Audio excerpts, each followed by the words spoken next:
Olá, olá, olá.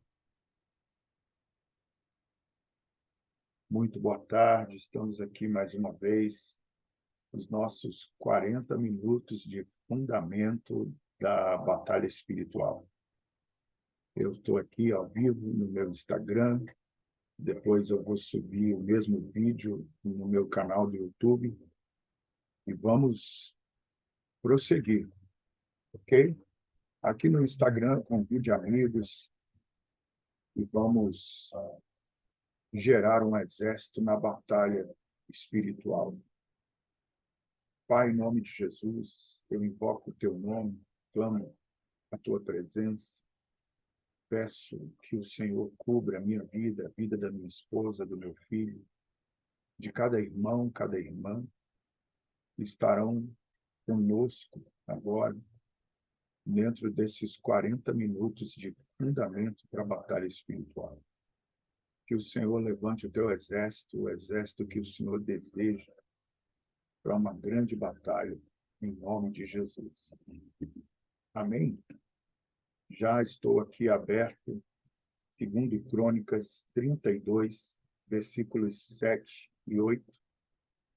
Diz o texto: sede fortes e corajosos, não temas, não tenha medo, nem vos assusteis por causa do rei da Assíria, nem por causa do seu enorme exército, pois conosco marcha um poder muito maior do que o que está com ele. Versículo 8 diz: com ele está apenas um braço humano, mas conosco está o braço forte de Yahweh, o Senhor, o nosso Deus, para nos ajudar e para travar as nossas batalhas. E todo o povo, naquele mesmo momento, se encheu de confiança com as palavras proferidas pela boca de Ezequias, rei de Judá. Glória a Deus! É de extrema importância você entender. Nós estamos debaixo da proteção de Deus, eu e você. Estamos debaixo da proteção do Supremo Senhor da terra e do universo. O inimigo da tua alma, ele tem o apoio de homens. É interessante porque o inimigo ele só pode agir na terra se ele tiver um apoio humano. E nós agimos na terra com o apoio de Deus. Então, você não está em desvantagem na batalha espiritual. Você não é fraco na batalha espiritual. Muito pelo contrário. Você é forte, você é maior, porque aquele que está em você é maior do que o teu inimigo.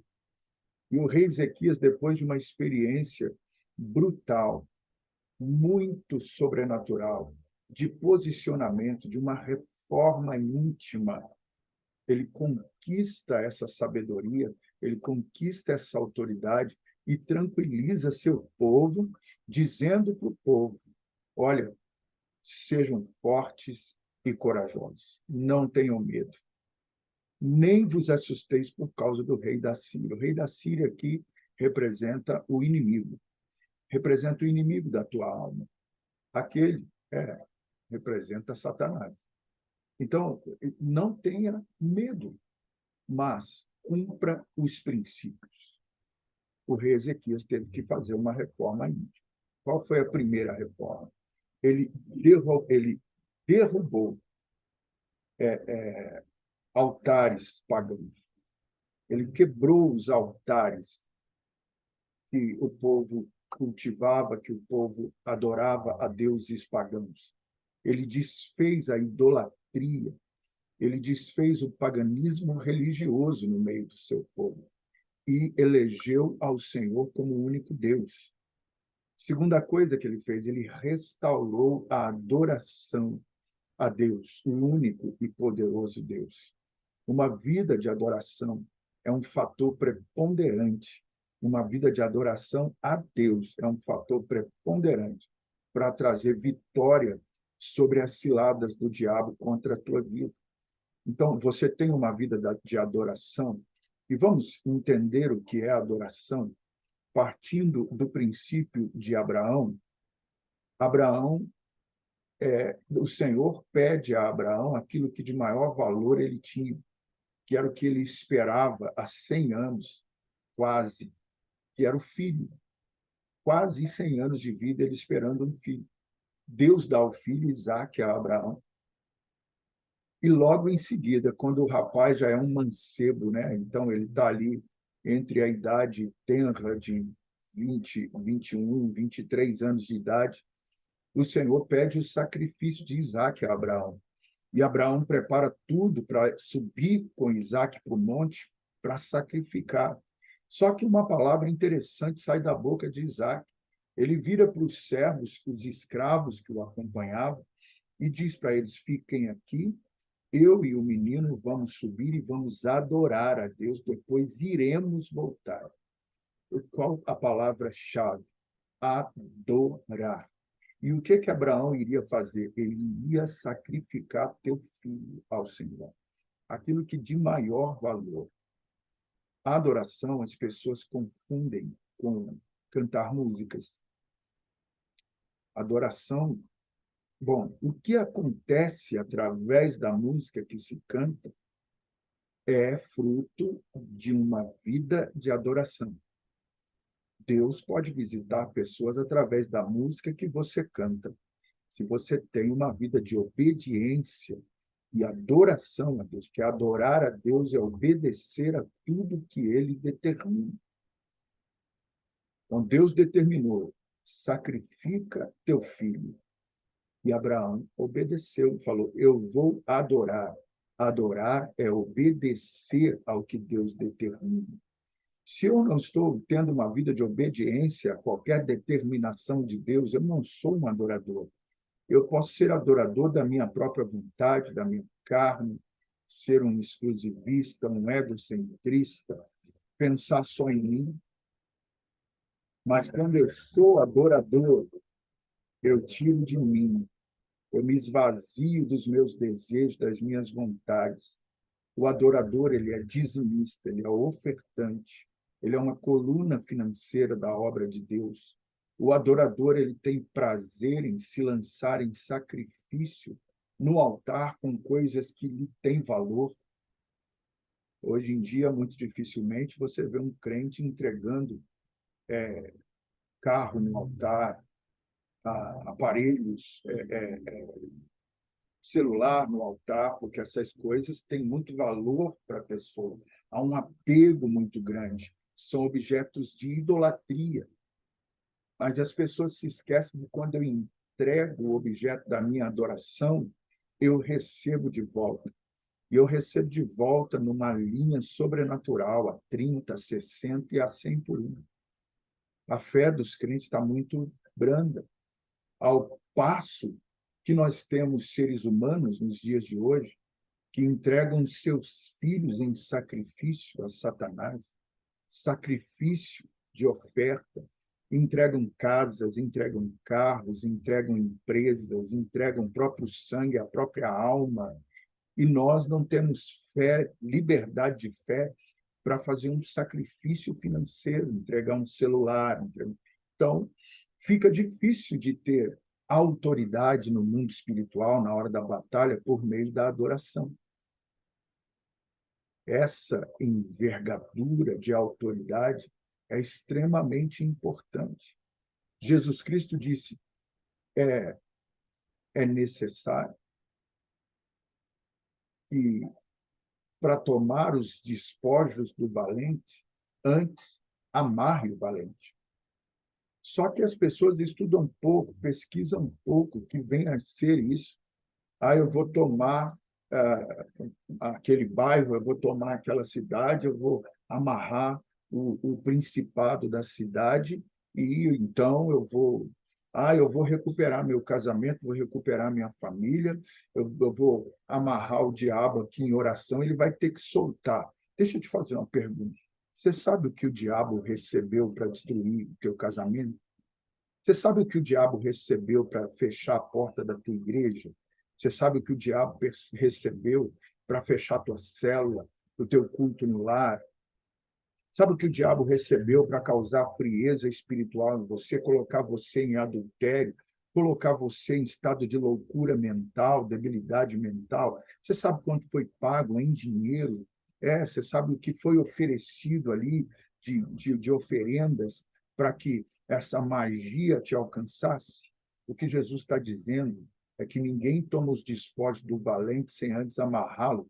Quer dizer, você precisa, presta atenção no que eu vou dizer, porque teologicamente, só com a letra, é difícil. Mas se você não está disposto a pagar um preço no nível que pagaram contra você, você não vai vencer teu inimigo, querido. Bispo, então eu estou anulando o nome de Jesus? Não, não, não, não, de forma alguma. O nome de Jesus é poderosíssimo. Irmão, mas se você não está tendo uma vida de obediência, você tem que se ajustar. O que acontecia com os apóstolos? Por que determinados espíritos eles não conseguiam expulsar? Eles não tinham vida de jejum, eles não tinham vida de oração, eles não tinham pego um preço pago no mundo espiritual que lhes daria autoridade diante de determinados demônios. Diante de determinados espíritos, eles não tinham autoridade. Senhor, por que nós não podemos expulsar o demônio do menino epilético? Por causa da sua pouca fé. A fé é desenvolvida com atitudes de fé.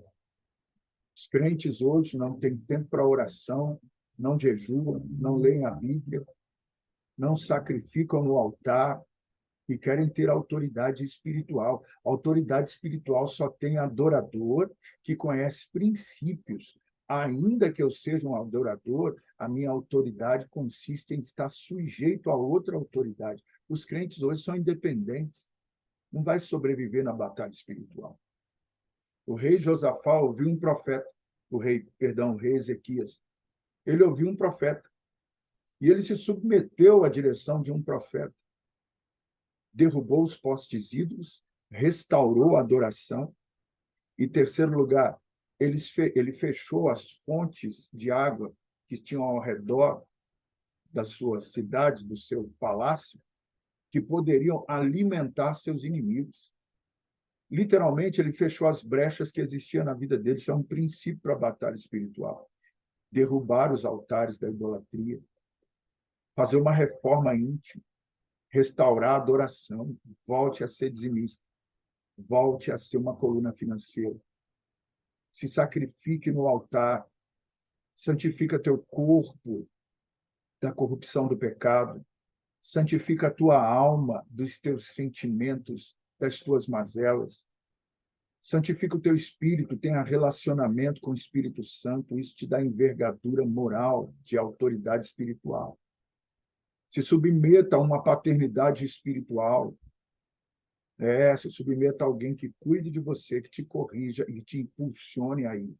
Não se submeta a alguém que te deixe estagnado debaixo da tutela, do cajado dele, da manipulação dele. Se submeta a alguém que te faz crescer e que, quando te vê crescer, não te aprisiona. Aí você tem liberdade espiritual, você tem envergadura de autoridade espiritual.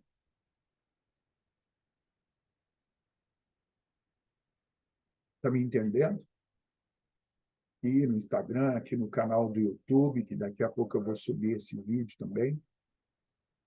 São 40 minutos de princípios da batalha espiritual.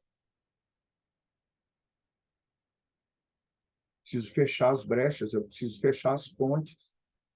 Ezequias derrubou os altares pagãos, restaurou a adoração e fechou as fontes. Cadê você? A parte das pessoas que me assistem aqui não estão tendo força para orar, porque Deus me mandou fazer essa live para você. Então, eu tenho absoluta certeza que 70% dos que estão aqui não estão tendo uma vida reta. Deus me orientou a compartilhar do nosso conhecimento, meu e da minha esposa, com você para destravar a tua espiritualidade. Eu estou falando aqui de coisas que eu só falo em grupos fechados. Você precisa reagir, meu irmão. Você está preso aí porque decepcionou com pessoas que se diziam ser crentes, você está revoltado, você está frio, está calculista, não vou mais me envolver tanto assim, não vou mais fazer tantas coisas. E daí, querido? Nosso Deus é o mesmo. Ainda há pouco, antes de eu abrir a live, minha esposa estava falando do receio que ela tem de decepcionar o Espírito Santo. Nós temos muito receio de decepcionar o Espírito Santo, decepcionar Deus. O homem é falível, nós vamos nos decepcionar uns aos outros sempre, mas decepcionar o Espírito Santo é loucura. Assuma sua posição na batalha, assuma sua posição na guerra. Estamos em guerra hoje, nesse momento. A igreja de Jesus Cristo passa por uma das piores batalhas espirituais da sua existência. Hoje, no culto, às 19h30, aqui em Lavras, Ministério Honra de Deus, eu vou falar sobre o pior espírito maligno que a igreja sempre enfrentou, mas nesse tempo está muito robusto, está muito enérgico, está muito em cima da igreja para enfraquecer a igreja, para enfraquecer você. Então, esteja na igreja hoje, 19h30, acompanhe a transmissão pelo canal do Instagram aqui, ok? É uma batalha grande. Ore pela minha vida, pela vida da minha esposa, do meu filho. Uma batalha gigantesca. O chamado para a batalha espiritual, ele não deve ser visto jamais de forma equivocada. Não enxergue o chamado da batalha espiritual de forma equivocada. Bispo, como que eu sei que eu tenho chamado para a batalha espiritual? Deixa eu deixar para você essa sabedoria. Você tem sonhos. Deus fala com você através de sonhos. Alguns dos seus sonhos aconteceram. Eram revelações, eram previsões dadas por Deus. Aconteceu. Você falou, meu Deus, eu sonhei com isso. Aconteceu. Você tem um chamado para intercessão, para batalha espiritual dentro da intercessão. Chamou para intercessão, chamou para batalha espiritual, expulsar demônio, curar enfermo, fazer quebra de maldições. Outro sintoma que você tem chamado, você é perseguido. Você é perseguido no meio que você vive. A igreja que você está, você tem visão aberta, você tem discernimento de espíritos, você tem revelação. E talvez a igreja que você está, as pessoas elas não aceitam o que você fala. Tudo que você fala, você ouve frases do tipo: tudo seu é demônio. A Viva Abrande, muito boa tarde, paz do Senhor Jesus. E Ana Amélia de São Bernardo do Campo, aqui. Você aqui no canal do YouTube, eu peço que você curta o vídeo, peço que você compartilhe, comente, envie para amigos, né, que precisam ouvir esse fundamento. Então, você é criticado pela família, você dentro de casa ouve coisas, você vê coisas, você sente presença, vai falar com os teus pais ou com o teu cônjuge, o teu cônjuge está em outra linha, está em outra visão, não entende, fala, você está esquizofrênico, você está doido, você só pensa em demônio. Glória a Deus, né, querido? Jesus chegou ministrando, só pensando em demônio, em enfermo, em paralítico, em cego, né? Então, Jesus fez essa obra, né? São sintomas de que você tem chamado para a batalha espiritual. Você tem prisões noturnas, terrores noturnos. Você é visitado por demônios, você fica paralisado na cama, paralisia do sono, explicada pela a psicologia, a psicanálise, né? Bispo, eu tenho esse negócio. Pois é, você tem uma entrada no mundo espiritual. Você tem acesso ao mundo espiritual. E o mundo espiritual tem acesso a você por causa da sua sensibilidade ao mundo espiritual. Dom que Deus te deu. Eu não vou conseguir responder muita coisa agora, porque eu estou gravando aqui. Essa noite tive esse sonho, Satanás me sufocando. Eu tentando clamar o sangue de Jesus e não consegui até que acordei.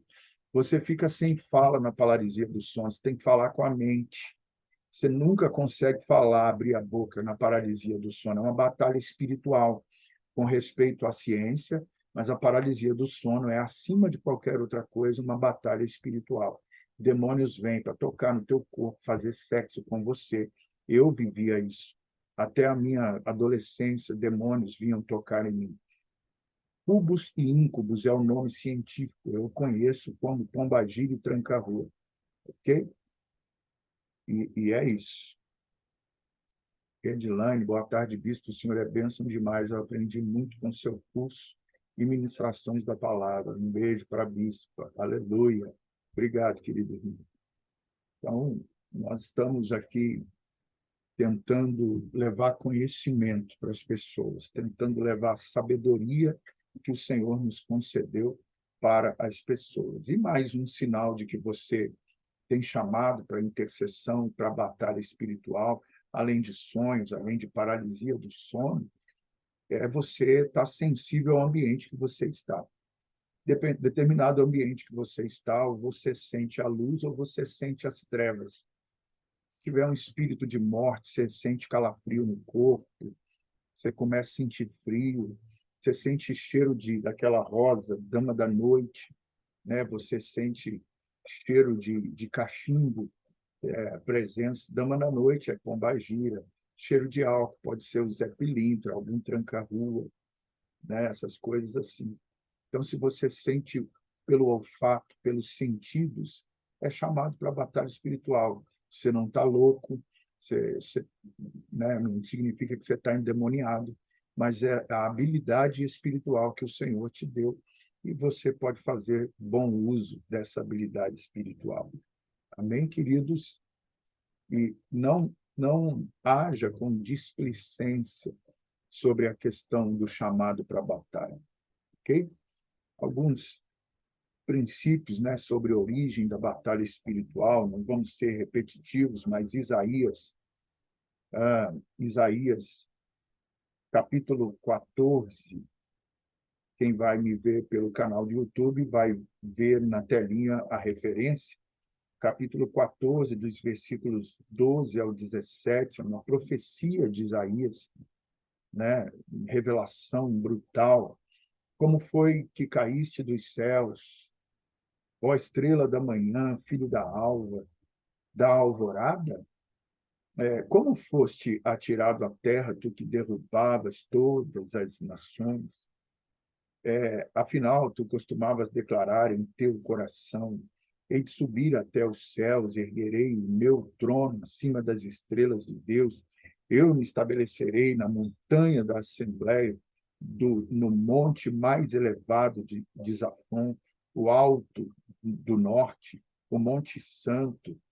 Subirei mais alto que as mais altas nuvens, tornar-me-ei semelhante ao Altíssimo. Olha que coisa, que soberba. Contudo, as profundezas do Seol, da morte, foste precipitado, lançado foste no fundo do abismo. Olha que forte isso. Vamos ao 16, eu vou ler até o 17. Os que te veem fitam os olhos em ti, e te observam com toda a atenção, indagando: porventura é este o homem que fazia tremer a terra inteira, que abalava reinos? E o último versículo 17, que reduziu o mundo a um deserto, arrasou as suas cidades e nunca permitiu que tornassem para a sua pátria os seus prisioneiros. Então, essa é a referência profética de Isaías, e eu quero que você compreenda. Isaías está sendo uma voz profética, Deus está se canalizando em Isaías. Deus está usando a boca de Isaías para falar de algo que aconteceu antes que existiu a primeira vida humana na Terra, aconteceu na eternidade. Isaías é um profeta atemporão, ele fala, Deus fala através dele de coisas antecessoras à humanidade e coisas que iriam acontecer também depois do seu tempo. Isaías profetizou Jesus 700 anos antes de Jesus nascer. Isaías está profetizando a rebelião de Satanás, a rebelião luciferiana, depois que aconteceu antes da primeira vida terrena. Como Isaías iria saber que tinha acontecido isso no céu? Isso é um dom espiritual, chamado palavra de conhecimento, palavra de sabedoria, que nós entendemos como revelação profética.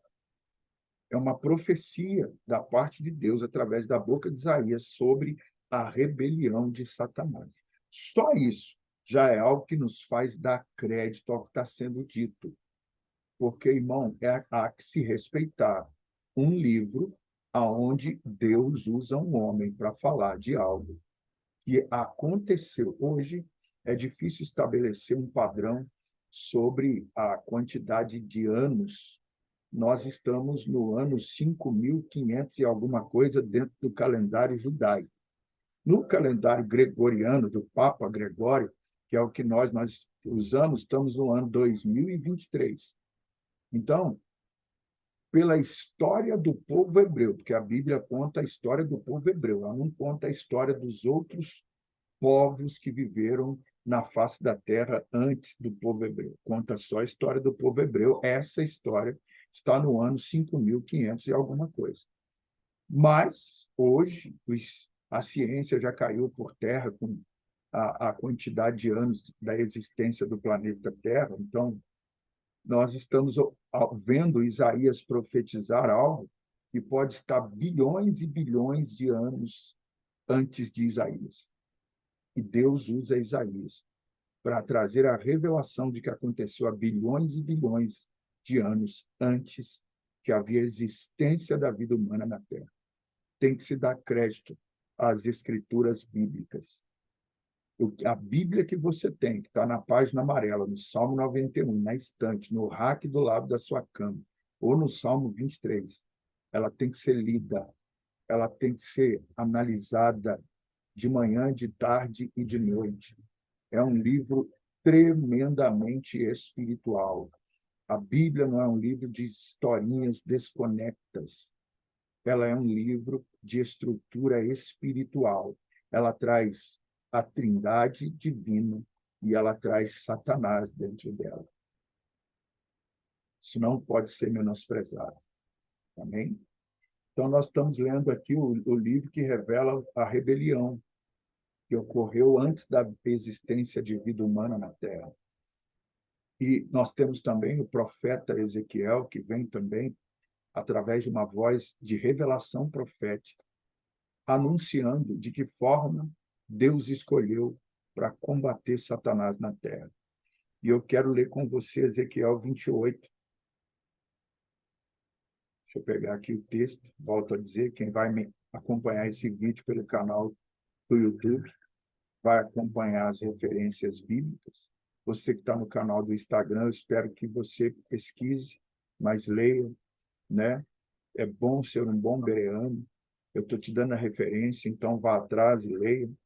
Ezequiel, capítulo 28. Deixa eu pegar aqui o versículo de número 1. Eis que novamente veio a palavra de Yahweh a mim, dizendo: Filho do homem, dize assim ao governante de Tiro: Assim declara Yahweh, o Senhor e soberano Deus. Na arrogância do teu coração disseste: sou um Deus.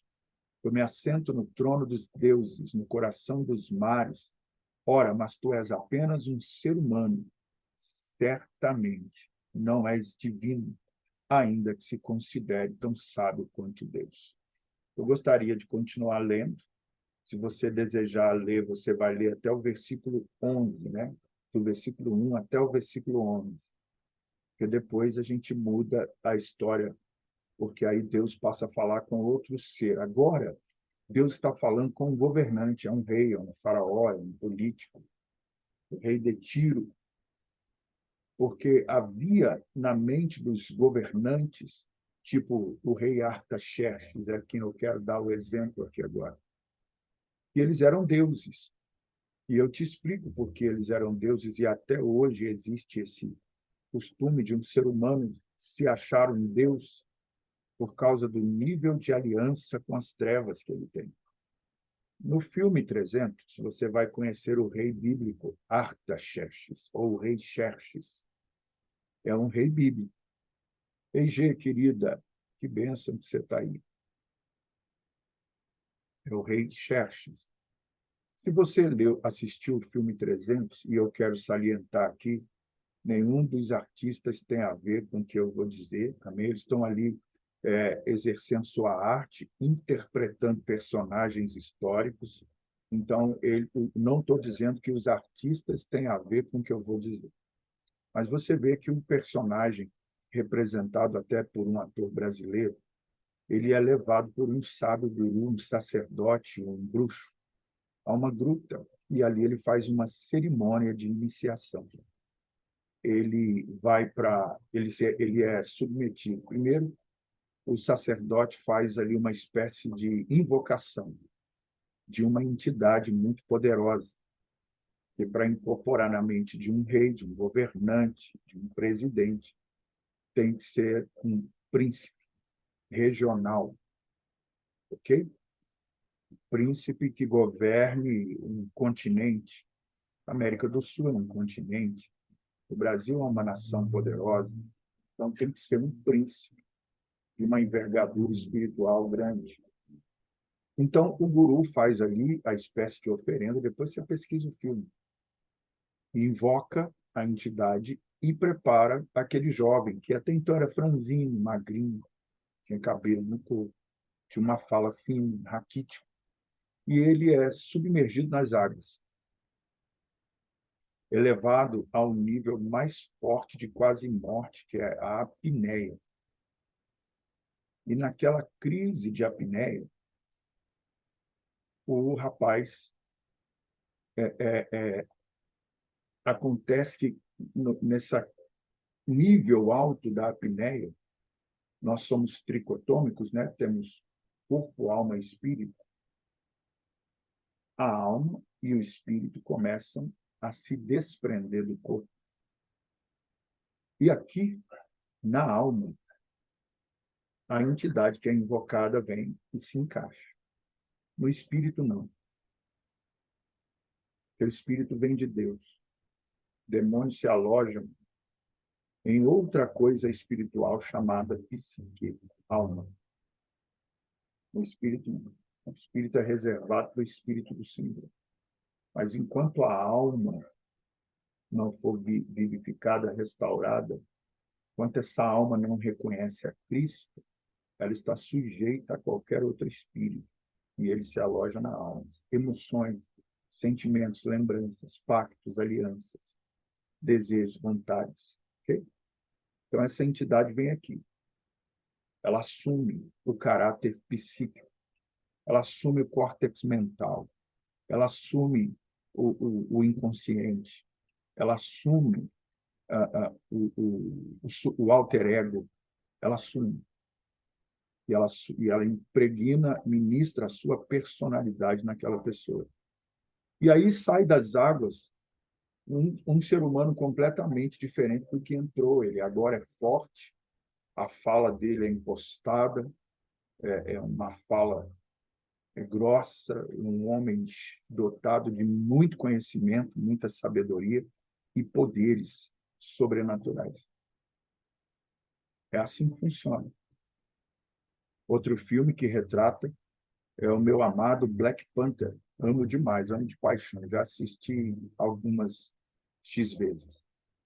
Mas ali tem a invocação da deusa Basti, que é uma deusa africana, adorada no Egito, porque o Egito está na África, mas ela é uma deusa africana.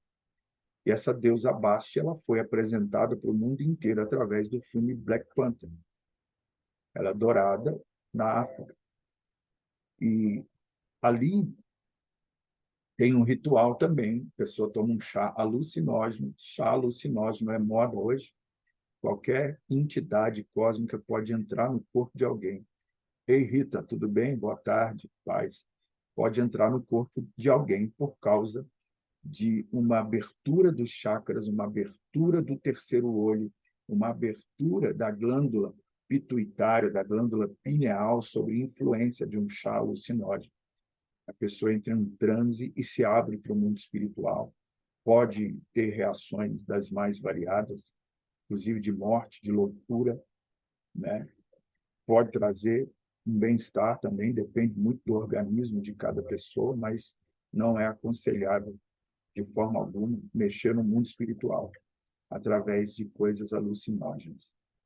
E no filme Black Panther está lá, o rapaz toma um chá, ele vai visitar seus ascendentes, a história, né? Uma loucura isso, a Bíblia proíbe a invocação de espíritos dos mortos, então não é bíblico, não faça, né? Nós temos que sujeitar a palavra de Deus. É bom também trazer a informação que Allan Kardec era crente, era de família crente, mas em suas pesquisas científicas ele descobriu os portais espirituais que abrem portas para espíritos dos mortos. E ele, então, criou a religião kardecista. E o nome dele não é Allan Kardec. O nome dele é outro. E foi orientado por um dos espíritos humanos que ele invocou a trocar de nome. Mas ele era crente, então cuidado, crente. Aonde você vai, com o que você mexe. Se Deus diz para não abrir essa porta, deixa ela fechada. Mas a Bíblia não diz que os espíritos dos mortos não existem, eles existem. A Bíblia só diz, não consulte aos que consultam os espíritos dos mortos. Ok? E fechando esse raciocínio, hoje tem culto, alguém perguntando aqui, Ministério Honra de Deus em Lavra, Expedicionário Joaquim Barbosa, 78, bairro Belisandra, onde nós vamos falar da pior entidade enfrentada hoje pela igreja. Talvez seja a entidade que você esteja enfrentando. E é bom que você tenha sabedoria acerca disso. Você que está aqui no meu canal de YouTube, você que está me acompanhando aqui e não conhece meu canal de YouTube, corre lá, bp.leonardo Menezes, curte, se inscreva, compartilhe, comente, me ajude a influenciar. Deus deu a mim e a minha esposa a missão de preparar um exército para a batalha espiritual. Eu estou aqui com poucos recursos, você está vendo que eu olho para cima, olho para baixo. Eu sou ainda um aventureiro nessas questões. Se alguém quiser me dar um apoio, eu sei que existe ali o OBS, e eu posso fazer uma transmissão única em várias plataformas. Não consegui ainda me ajustar, né, no OBS. Conto com a sua ajuda. E outra coisa que eu quero te favorecer, não é um pedido de ajuda, porque eu sei em quem eu tenho crido, sei a carga de autoridade espiritual que eu carrego, porque eu sou homem sujeito à autoridade espiritual, eu sou discípulo, eu e minha esposa, dos nossos pais espirituais, bispos Rubisney e Kelly Silveira. Então, nós não andamos sozinhos, somos homens e mulheres sujeitos à autoridade. Então, eu sei do que eu vou dizer aqui agora, é deixar a oportunidade de que você possa sustentar a obra de Deus, sendo uma coluna do nosso chamado ministerial. Nós temos, em particular, essa missão de formar um exército na batalha espiritual. Então, todos os dias eu estarei aqui durante 40 minutos, pouco mais, pouco menos, trazendo fundamentos sobre a batalha espiritual para enriquecer a tua vida e te formar nessa batalha espiritual. Preciso de ajuda financeira, preciso de tudo que todo ser humano precisa. E a palavra é bem clara, né? Aquele que vive pela pregação do Evangelho tem que viver daquilo que o Evangelho produz. Então, estou te dando uma oportunidade de ser abençoado, fazendo um investimento financeiro no nosso ministério. Eu vou deixar aqui abaixo o nosso Pix, vou deixar também aqui no canal do YouTube o nosso Pix. E você fique à vontade. Claro, você não tem obrigação nenhuma. Mas se você fizer, estará em nossas orações e o Senhor que vê em secreto vai te abençoar. Em nome de Jesus, seja suprido, seja suprida em tudo que você necessita, em nome de Jesus. Grande abraço, chegamos ao final de mais um dia. Eu não sei quando vou parar. Sei que eu comecei ontem. Deus abençoe.